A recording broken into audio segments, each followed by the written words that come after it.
Fallout is coming to Magic the Gathering with another Universes Beyond set, and Fallout is coming with 4 commander decks and also collector boosters up for purchase. With the set, there's a lot of really good reprints, but what I want to talk about is new cards, because there's almost 150 new cards coming to Magic the Gathering from Fallout. So let's talk about what I think are going to be the top 10 new cards for Commander, as I like to do. Before I get into it, please do not forget to like this video, subscribe to the channel, follow me on Twitter. It all means a lot to me, and I'm hoping that one day Wizards of the Coast will see me as a bit of a creator so I can get some of those perks and possibly maybe someday do like a preview or something cool like that. So please help me out with that. Like and subscribe. Follow me on Twitter. I really appreciate it. So let's get into it. As per usual, this is my opinion. If you have any input, if you feel that there's cards I missed, please let me know in the comments and I would love to talk about it. Also, make sure to share it with your friends. And let's get into it. Top 10 Magic the Gathering cards from Fallout. Number 10, I've got Rose, Cutthroat Raider. 2 red and a red for a legendary artifact creature or robot. It's a 3/2 with first strike. It has Raid at the end of combat on your turn. If you attack this turn, create a junk token for each opponent you attacked. Junk tokens are little artifacts that you can sacrifice, and you will exile the top card of your library, and you can play it this turn. Whenever you sacrifice a junk, add a red mana. What I like about this so much is that if you attack all 3 of your opponents, you get 3 junk tokens. So you can get up to 3 junk tokens. Junk tokens do not cost mana to sacrifice, so they're a free sacrifice. So basically what you get is up to 3 triggers of exiling the top card of your library. You can play those cards that turn, and you add up to 3 red mana. So it's a bit of ramp. Even if you don't end up playing the cards that you exile, you're still adding mana to your second main phase. So I really like Rose Cutthroat Raider because it's a red ramp card. And most red ramp comes in the form of treasure. So we know how good like Burgi is from the Throne of Eldraine set. Or no, sorry, Kaldheim. Burgi was Kaldheim, wasn't it? Yeah. Burgi, because like it has that storm effect where if you play a spell, you get a red mana. So with this being able to sacrifice a junk, adding red mana is also a really great way to ramp and kind of storm off. So this is a bit of a ramp card. It's a bit of a storm card. Both things that are popular in red and really good in red. And again, there's not really that many alternatives to cards like this. So this is a really great addition in red for Commander for both ramp and storm decks. So really cool addition. I like this card a lot. Let's go to number 9. Number 9, Powder Ganger. 2 and a red for a creature human rogue. It's a 2/2. It has Squad 2. When Powder Ganger enters the battlefield, destroy up to 1 target artifact. Squad 2 means that you can pay 2 mana, kind of like Kicker, if you will, and it creates a copy of Powder Ganger whenever it enters the battlefield. So you play Powder Ganger while it's on the stack, you can choose, or as you cast it, I should say, you can choose to pay 2 for that squad effect any number of times, and you'll create that many tokens of it. So let's say Powder Ganger, you pay 7 mana into it. So 2 red, a 2, and a 2. You'll end up with 3 Powder Gangers. All 3 of those, when they enter the battlefield, destroy up to 1 target artifact. So you end up destroying 3 artifacts. So effectively, you've got a creature, you've got a Reclamation Sage that you can pay an extra 2 into to get an additional Reclamation Sage, and another 2 for another Reclamation Sage. So it's a Reclamation Sage that can multiply for every 2 mana that you pump into it. I think it's pretty straightforward how good that is, how good that can be. Even if it's just for 3 mana, what it does is really solid. The only difference between Powder Ganger and Reclamation Sage is that it cannot destroy an enchantment, but you can put more mana into it to destroy more artifacts. So, we don't worry about enchantments when we're in red, but we can destroy a lot of artifacts. Now, the only reason why I don't have this higher The only reason why I kind of wasn't sure if it should even be in the top 10 is because Red does have a lot of really good artifact removal.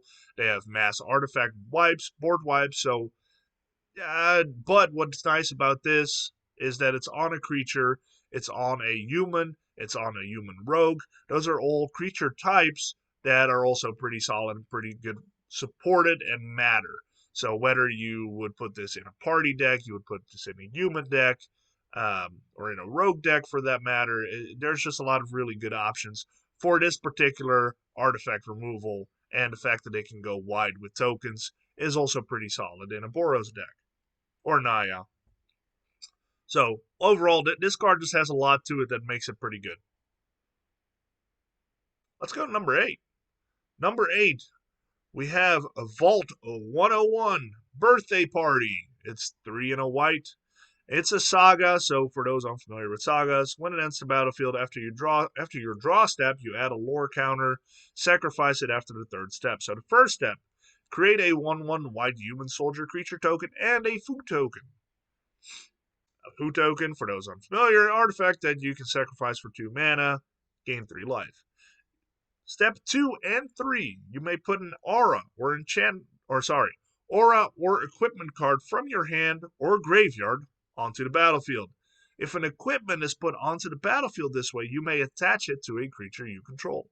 So effectively with this, you'll get 1 creature, and then turns 2 and 3, you get to put an aura or equipment from your hand or graveyard onto the battlefield for free. I mean, you've paid the 4 mana into the saga, but other than that, for free, and you get to equip the equipment to a creature, which is incredible. There's a lot of really, really good equipments, and especially typically if you run equipment decks or aura decks, you typically have white, so the color is very relevant.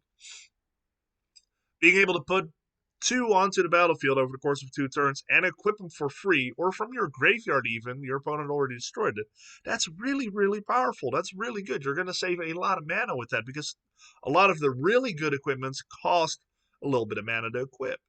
Think of like Embercleave. That takes quite a bit to equip. Now, granted, Embercleave, you typically want to surprise your opponent with that, but if it's already in your graveyard, being able to bring it back and equip it to a creature for free, that's pretty nuts.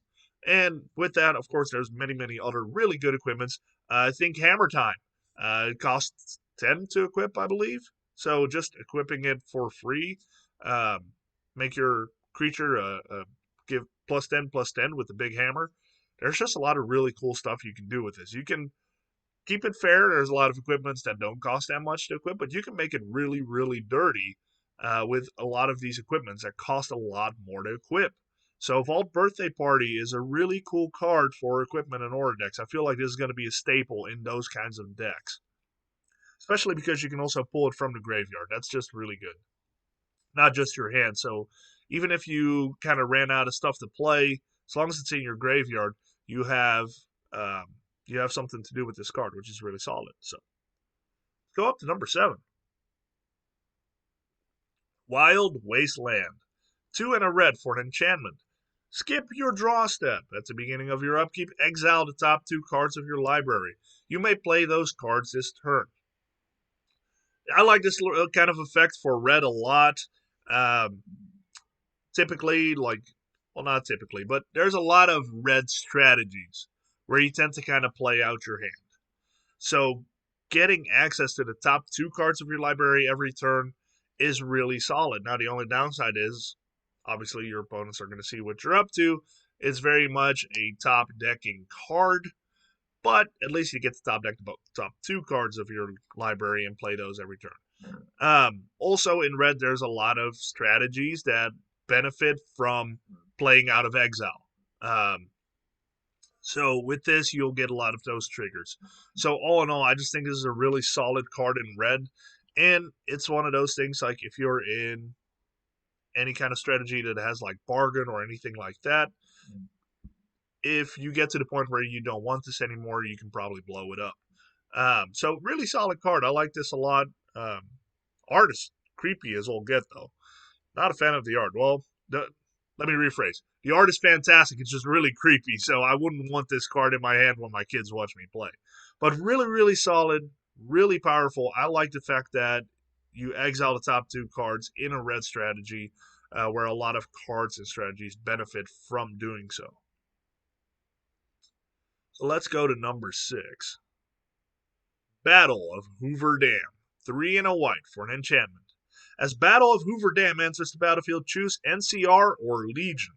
NCR, at the beginning of your end step, return target creature card with mana value 3 or less from your graveyard to the battlefield with a finality counter on it. Finality counter means that if it would die with the finality counter on it, it goes into exile. You can also choose Legion. Whenever a creature you control dies, put 2 +1/+1 counters on target creature you control. So you get this on the battlefield and you play one or the other. I think both are really powerful in Aristocrat strategies. Being at 4 mana, it's a little expensive, but granted, you don't want to play this too early because it really is only good if you have some creatures in your battlefield, or if you already have a little bit of a board state to where if creatures dies, putting those 2 +1/+1 counters on creatures is something you can do. You're not going to play this with 1 creature on the board and nothing in your graveyard. That doesn't make any sense. So being at 4 mana is not too bad. I also really like is because it isn't a 4 mana do nothing for that turn. Like, at least if you choose NCR, it's at the beginning of your end step. So it's the exact same turn that you play it. So you don't have to wait your entire turn rotation for you to be able to benefit from this card. So I like that aspect of this card a lot. I think this is going to be a staple in Aristocrat strategy simply because being able to kind of recur those cheaper creatures. Plus, in white, a lot of the most powerful creatures are mana value 3. So being able to access all the way up to mana value 3 is really solid. And then also, if you choose Legion just because you go really wide and you want to buff up some of your creatures when others die, that's really solid too. It's just a bit of a slower Anthem effect, if you will. But I personally am more interested in the NCR option if you are a more Aristocrat type deck and just recur a bunch of your creatures. But if you're more token focused, you're probably going to go with Legion. So it just kind of depends on what your deck wants to do. If you are a little bit more Aristocrat, not token, NCR. If you're a little bit more token oriented, you're probably going to choose Legion.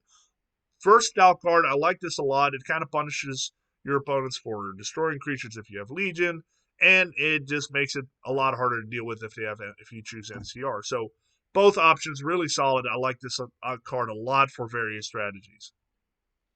Also, I'm gonna preface like my comments about art with that I have never played any of the Fallout games, so I don't know much about Fallout. This art looks really cool.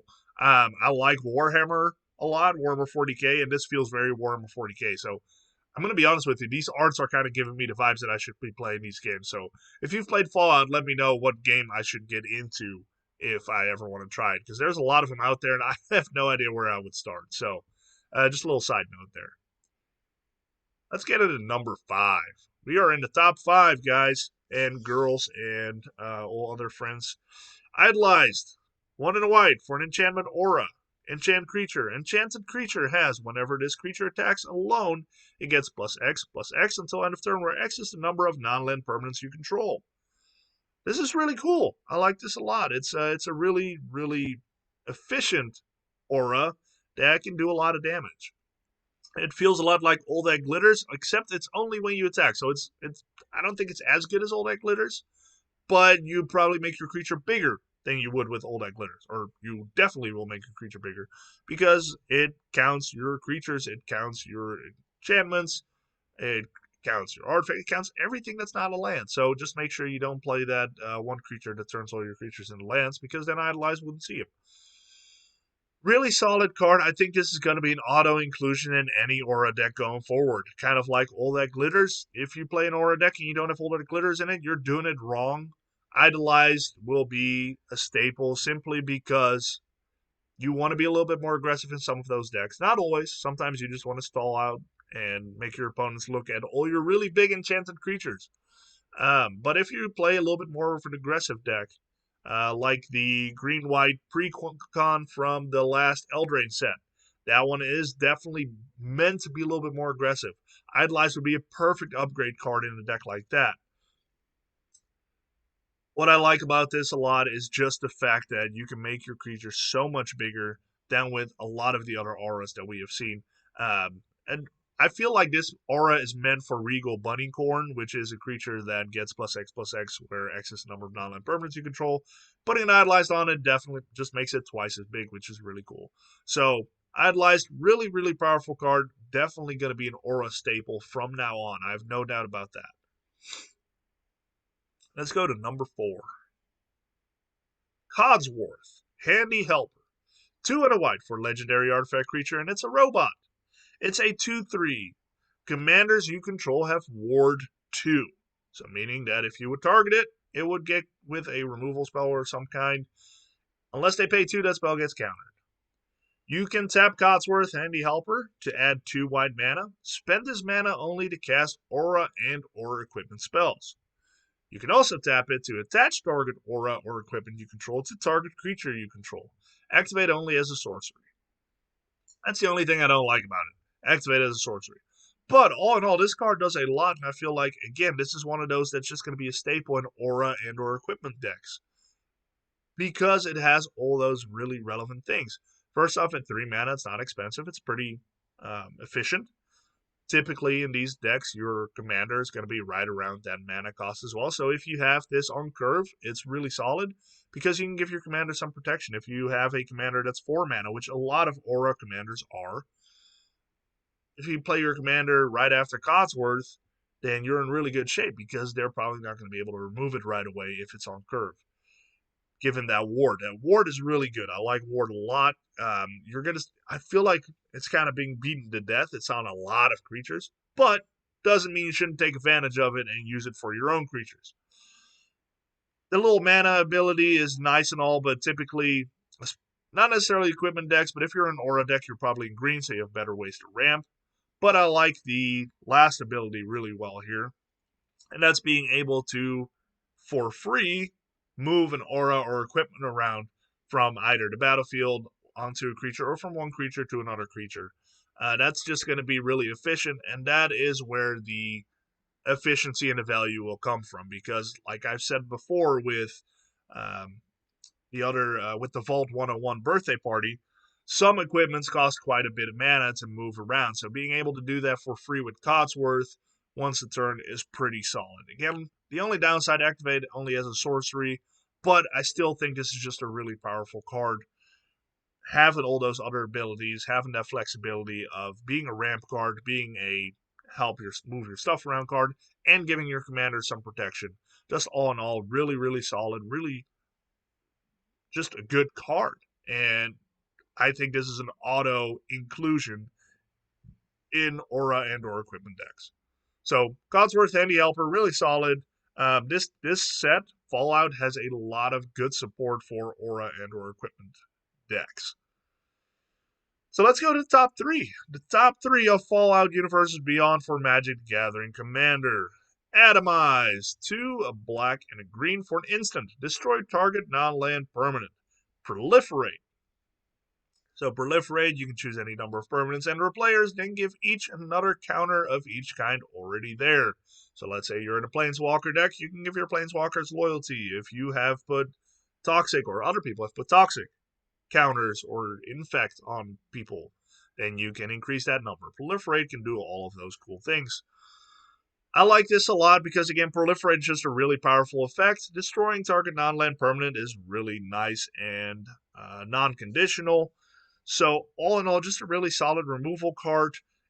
In green and black, there's a lot of good strategies that benefit from Proliferate, whether it is strategies that want to put -1/-1 counters on things, whether it's Super Friends decks, because black and green tend to have a lot of Super Friends strategies, whether it's just in black or green, or if it's in like the 4-color Atraxa kind of decks, which Atomize, I feel like, has to go in an Atraxa deck, the one that proliferates, not the gross 7 mana one that refills your hand.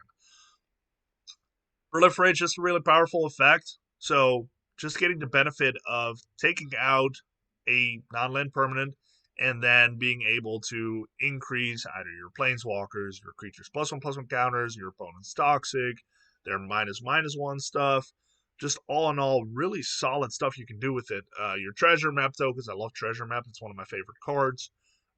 Whatever that may be, there's a lot of stuff that benefit from counters, and the proliferate is just really good. So I'm going to stop beating proliferate I'm kind of beating a dead horse here now. I think everybody knows how good Proliferate is. So for 4 mana, this is just a really efficient card. I don't think you would put it in every deck that can run it, but if you have anything with some counters, I think it quickly becomes useful. So very powerful card, very flexible. Number 2, Inventory Management. Red and a white. For an instant that has split second. For each aura and equipment you control, you may attach it to a creature you control. So first off, split second here is explained as long as this spell is on the stack, players can't cast spells or activate abilities that aren't mana abilities. So you cast Inventory Management as an instant, and then suddenly your opponents can't really mess with it anymore. They can't really mess with the board, they can't mess with the stack, so you are free to do your Inventory Management. Just really solid. For each aura and equipment you control, attached to a creature you control. So if, let's say, you've put all your threats or most of your threats of auras and equipments on a creature and they get targeted with removal, you play Inventory Management and you move all that stuff over to one of your other creatures. That really helps make it easier to not lose your auras and to not have to re-equip your equipments for however much mana that costs. So for 2 mana, this is a really efficient spell. And again, in these colors, especially in equipment decks, Aura, you tend to be more in Celestia or Naya, but still really good there too. Just really efficient to be able to just be like, ha, you're not destroying my biggest threat. I'm just moving it over to another creature. Also, as a finisher, this is really powerful. As a combat trick, if you will. Let's say you're attacking with a couple creatures, and your biggest threat is getting blocked because otherwise you might kill your opponent or get them to a really bad spot or destroy their planeswalker, whatever it is. Then you can play this to then move your auras and equipments to another creature and suddenly make that the big threat that punches an opponent to oblivion or their planeswalker or whatever it is that you want to get rid of. So as a combat trick, it's really solid too. Same defensively, your opponent attacks you because your biggest threat is tapped and can't block. Then, boom, Inventory Management, you can move everything over, give one of your other creatures the plus however much, lifelink, vigilance, double strike, whatever cool stuff you've got going on, and really just blow out your opponent. So Inventory Management is very versatile in aura and equipment decks. Again, if you run these colors and you have auras and or equipments, theme, auto-inclusion, which is a word I've used a lot in this top 10. I feel like a lot of these cards that I've mentioned, especially the aura and equipment cards, are auto-inclusions. I really think that the Celestia aura and equipment strategies are gaining so much from this Fallout set. So, Inventory Management, really, really cool card, really powerful, and you can do some really neat stuff with this. So, it is time to get to the number 1. And I've talked about a lot of, honestly, a lot of white, red, and green. A lot of auras, equipments, and doing cool stuff with that. But that's not all this set is about. This set also has some pretty solid other strategies like Atomize, and that's why I'm just going a completely different direction with number 1. Number 1 is Radstorm. It's 3 and a blue for an instant. It has Storm, so when you cast a spell, copy it for each spell cast before it this turn. Then it has Proliferate. Choose any number of permanent center players. They give each another counter if each counter already there. So I've explained Proliferate earlier with Atomize. And Storm, it just means that if I've cast one spell before this, then Radstorm will count it as 2, so it'll copy it once because this is the second spell you cast. It sees that it has cast 2 spells, so it will copy it once. Storm is just a really good effect. Obviously, most Storm decks are going to be blue and red, or just red, but most of them are going to be blue and red. Proliferate is really powerful. As I've said before, 4 mana, it seems like a lot. But if you're in a lot of these decks that matter about Proliferate, you're probably going to be building up. You're going to have ways to generate mana. You're going to be casting cheap spells that generate you some mana. So you can quickly storm off with this. And then if you have some planeswalkers with it, or if you're like I said, the 4-color Atraxa deck that is the Proliferate Atraxa, not the gross 7 mana Atraxa that refills your hits. Now, if you are the 4 mana Proliferate Atraxa and you have some planeswalkers on the battlefield, and you can Radstorm after casting 2 or 3 other spells, and suddenly you're proliferating 3 or 4 times for only 4 mana. That is really, really powerful and can finish games if you do it right, if you time it right. The only thing that's kind of a bummer about it is, again, it's a storm, it's a proliferate. This is really powerful in planeswalker decks. You might have some infects with blue. You might have some other ways to generate tokens, like if you're in an explore deck, Radstorm could be really good. The only thing where I don't really see it is a lot of the +1/+1 decks that are more of a counter-based aggressive deck typically don't run blue. But doesn't mean you shouldn't. You might. There's some decks that are like bans and play like that, and that's where Radstorm would be good too. So it is probably more for the Storm decks that care about generating +1/+1s on things that generate mana, or it's in Super Friends decks. But if you're in like Bent, you can still care about +1/+1 counters on creatures, and then this is still really good. So I put a lot of value on Proliferate. I think it's a very powerful effect. On top of Storm, that just means that this can proliferate a lot, which is really powerful. So, hence why I went with Radstorm on number 1. Let me know what you think in the comments. Again, this was my list.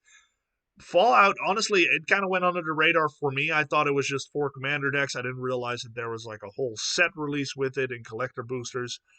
Personally, I don't know about the business model part of that, but that's why I'm not an executive at Wizards of the Coast. So, but anyway, there's a lot of really good singles to pick up here, so make sure you keep an eye on those. I'm quite impressed with the set. It brings a lot of really powerful stuff to Commander. So again, let me know what you think in the comments. Don't forget to like, subscribe, follow me on Twitter. It means a lot to me. I'm really trying to get this channel revived, if you will. So thank you so much for watching, and if you pick up some Fallout, let me know what you think.